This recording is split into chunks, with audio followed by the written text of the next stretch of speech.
Hello everyone, आज है 6 मई और आज इस वीडियो में हम बात करने जा रहे हैं जय प्रकाश एसोसिएट के बारे में। आज बड़ी गिरावट है, तकरीबन 6% तक ये गिर चुका है और देखा जाए तो 18-19 रुपए के आसपास ये ट्रेड कर रहा है। और पिछले एक महीने का भी अगर आप ग्राफ देखो तो लगातार 13 से 14% का डिक्लाइन है। जबकि एक और इन्हीं ग्रुप की कंपनी है जेपी पावर, जिसने एक महीने में 4% का रिटर्न कमा कर दिया। 17 रुपए से ऐसा भागा था कि 20 पे गया था ये। और ये तब हुआ था जब इन्होंने क्वार्टरली रिजल्ट्स अपने पब्लिश करे थे, बहुत ही अच्छे नंबर्स थे, लगातार तेजी आई। लेकिन पिछले 2 ट्रेडिंग सेशन से यहाँ पर भी गिरावट देखने को मिल रही है। लेकिन वीडियो में स्पेसिफिकली हम बात करेंगे जेबी एसोसिएट के बारे में, जो भाई साहब लगातार गिर ही रहा है। तो वीडियो को शुरू करूँ उससे पहले अगर आपने अभी तक चैनल को सब्सक्राइब नहीं किया है तो प्लीज़ अभी इसे सब्सक्राइब कर लीजिए, क्योंकि आगे भी बहुत सारे वीडियोस हैं जो आपको काफ़ी ज़्यादा हेल्प करेंगे। तो शेयर प्राइस 19 रुपए से भी कम है, एक महीने में लगातार गिरावट है। एक साल का अगर आप ग्राफ देखो तो 150% का ग्रोथ जरूर है। ग्राफ इंटरेस्टिंग है, तेजी बहुत बड़ी आई थी, बहुत बड़े करेक्शन से गुजरा, अटेम्प्ट करा, वापस यहाँ पर गिरावट देखने को मिल रही है। एक इनिशियल सपोर्ट यहाँ पर 16 रुपए के आसपास जरूर देखने को मिल रहा है। अगर वो इंटैक्ट रहा तो अच्छी बात है, लेकिन अगर नहीं रहा तो यहाँ पर आपको 12 या 13 रुपए तक के भी दोबारा लेवल देखने को मिल सकते हैं। हालांकि अगेन मैं कहूंगा कि ये वो कंपनी है जो डेट के तले दबी हुई है, बहुत जल्दी अपना कर्जा चुकाने की कोशिश भी कर रही है। इसको लेकर इन्होंने अपना जो सीमेंट कारोबार है उसको बेचने का भी फैसला लिया है और बहुत जल्दी इनका सीमेंट कारोबार बिकने भी वाला है। लंबे समय से डील चल रही है इनकी और बहुत जल्दी वो बिक भी जाएगा। और अगेन मैं कह दूँ, अगर वो बिकता है, थोड़ा बहुत पैसा यहाँ पर आता है, तो अगेन कंपनी फंडामेंटली उतनी स्ट्रांग नहीं है कि फ्यूचर इसका मुझे उतना बेटर लग रहा हो। मुझे जेपी पावर थोड़ा बहुत पसंद आ रहा है इसके कंपैरिजन में। अगेन मैं इससे के कंपैरिजन में बात करूँ, ना कि पावर सेक्टर की मैं पूरी बात कर रहा हूँ यहाँ पर। और देखा जाए तो 5 साल का ग्राफ इंटरेस्टिंग है। तेजी दिखाई थी, बाद में लंबे समय तक गिरावट के बाद कंसोलिडेट करा था, एक बहुत बड़ी तेजी यहाँ पर देखने को मिली। अब गिरावट के साथ कंसोलिडेट करने का टाइम जो है वो आ चुका है। अगर हम वॉल्यूम्स की बात करें तो भाई साहब यहाँ पर तकरीबन 2.5 करोड़ से भी ज़्यादा के शेयर ट्रेड होते नजर आए। बड़ी क्वांटिटी में ट्रेडिंग यहाँ पर चल तो रही है। इतना ही नहीं, अगर बात करोगे तो एक टाइम ऐसा भी था जब ये 340 रुपये का शेयर था, और एक टाइम ऐसा भी था जब ये 1 रुपये का शेयर था। इसका जो मार्केट कैप है 4,600 करोड़ के आसपास का देखने को मिल रहा है। कंपनी के बारे में अगर हम देखें तो कंपनी में यहाँ पर अगर इनके क्वार्टरली रिजल्ट्स अगर आप देखो तो अभी तक इसकी डेट नहीं आई कि कब आएंगे। मैं उम्मीद करता हूँ कि जल्दी आ जाए, ठीक है, क्योंकि वही हमें क्लियर पिक्चर देंगे। क्योंकि अभी हाल फिलहाल में जो जेपी पावर के नंबर्स आए हैं, भाई साहब 590 करोड़ का प्रॉफिट करा था जेपी पावर ने, जो कि बहुत अच्छा प्रॉफिट था, ठीक है।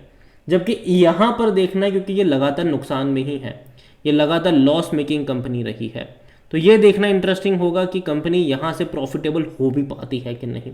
हालांकि चांसेस बहुत ना के बराबर यहाँ पर अभी के लिए नजर आ रहे हैं। डिविडेंड तो भूल जाओगे, आपको पे करेगा, क्योंकि कंपनी प्रॉफिट ही नहीं करेगी, कंपनी लगातार लॉस में ही है। तो डिविडेंड मुझे लगता नहीं कि यहाँ पर पे आउट कभी भी होता हुआ आपको नजर आएगा। और जहाँ तक बात करी जाए इनके नंबर्स, तो आप देख सकते हैं कि ग्रोथ नहीं है रेवेन्यू वाइज, लगातार गिरा था पिछले 2 फाइनेंशियल ईयर में, थोड़ा सा ही सही, लेकिन इतना भी ग्रोथ इनफ नहीं है। अगर आप प्रॉफिट देखोगे तो कंपनी प्रॉफिटेबल है ही नहीं, नुकसानी में है, और हर पिछले 3 साल से लगातार लॉस हो रहा है इन्हें। अगर बात करें वैल्यूएशन को लेकर तो इसका जो पी है वो नेगेटिव में है, क्योंकि कंपनी प्रॉफिट नहीं कर रही। कोई भी एनालिस्ट खरीदारी की यहाँ पर बात नहीं कर रहा है, बात क्या, वो इनके बारे में बात ही नहीं करते। जहाँ तक बात करें फिनेंशियल्स को लेकर, तो आप देख सकते हैं कि कोई ग्रोथ नहीं है। इवन लास्ट क्वार्टर में तो नुकसान बहुत ज़्यादा ही हो गया था, 475 करोड़ का लॉस, जो कि इससे पहले के क्वार्टर में 245 करोड़ का था, इससे पहले 180 करोड़ का था। यहाँ पर रेवेन्यू भी देखोगे तो कम है, 1,616 करोड़ के रेवेन्यू रहे दिसंबर क्वार्टर में।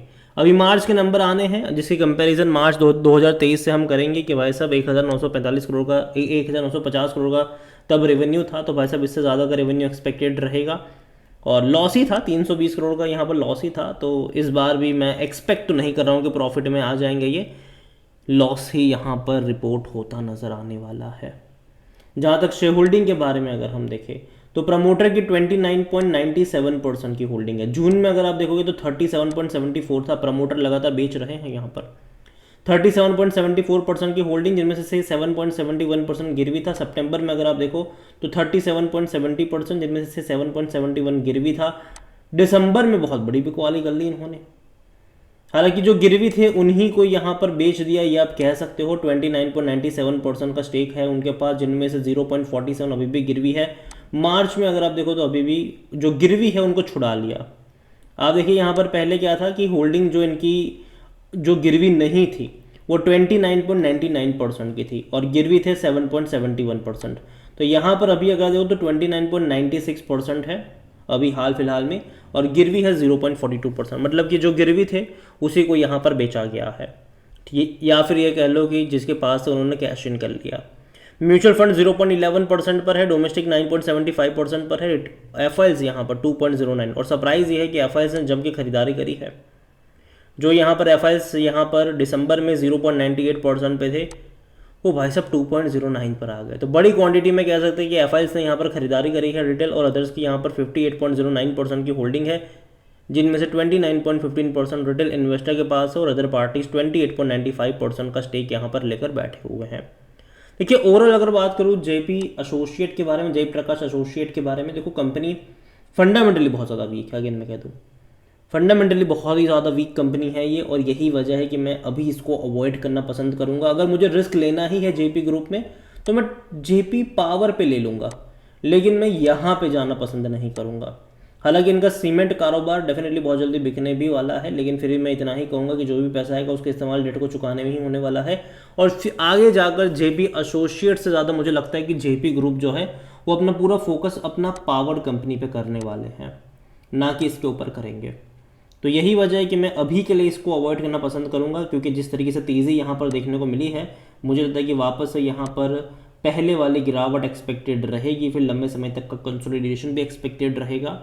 और यही वजह है कि मैं इतना ही कहूँगा कि जल्दबाजी मत करना यहाँ पर, जल्दबाजी कतई मत करना यहाँ पर। और अगर आपको रिस्क लेना ही है तो आप जेपी पावर पे ले सकते हो। अगेन मेरी कोई रिकमेंडेशन नहीं है ये, एक क्योंकि ये भी एक रिस्क की कंपनी है, ये भी अभी धीरे धीरे बाहर आ रही है। मैं रिस्क की बात कर रहा हूँ कि अगर लेना है तो यहाँ पे ले सकते हो, लेकिन यहाँ पे मैं जाने की बात तो कतई नहीं करूँगा। जयप्रकाश एसोसिएट में तो बिल्कुल भी नहीं करूँगा। फंडामेंटली वीक कंपनी है, सिर्फ यही वजह है। हालांकि क्वार्टरली रिजल्ट्स भी बहुत जल्दी आएंगे इनके, और जब रिजल्ट्स आएंगे तब इसके बारे में भी बात करेंगे कि क्वार्टर ऑन क्वार्टर क्या सिनारियो इनका देखने को भी मिल रहा है। तो वीडियो को एंड करो उससे पहले अगेन ये मेरा पर्सनल ओपिनियन है, कोई भी इन्वेस्टमेंट एडवाइस नहीं है। वीडियो को यहीं पे एंड करता हूँ। पसंद आया हो तो लाइक करें, शेयर करें। चैनल पर अगर पहली बार हैं तो प्लीज़ सब्सक्राइब करें। और जेपी जयप्रकाश एसोसिएट के बारे में आप क्या सोचते हैं वो भी आप मुझे कमेंट में लिखकर बता सकते हैं। इसके अलावा अगर आप चाहते हैं कि मैं जेपी पावर के ऊपर भी एक डिटेल वीडियो बनाऊं तो कमेंट में इसका भी नाम लिखिएगा। जितनी ज़्यादा कमेंट आएगी उतना ही जल्दी वीडियो आएगा। Thank you.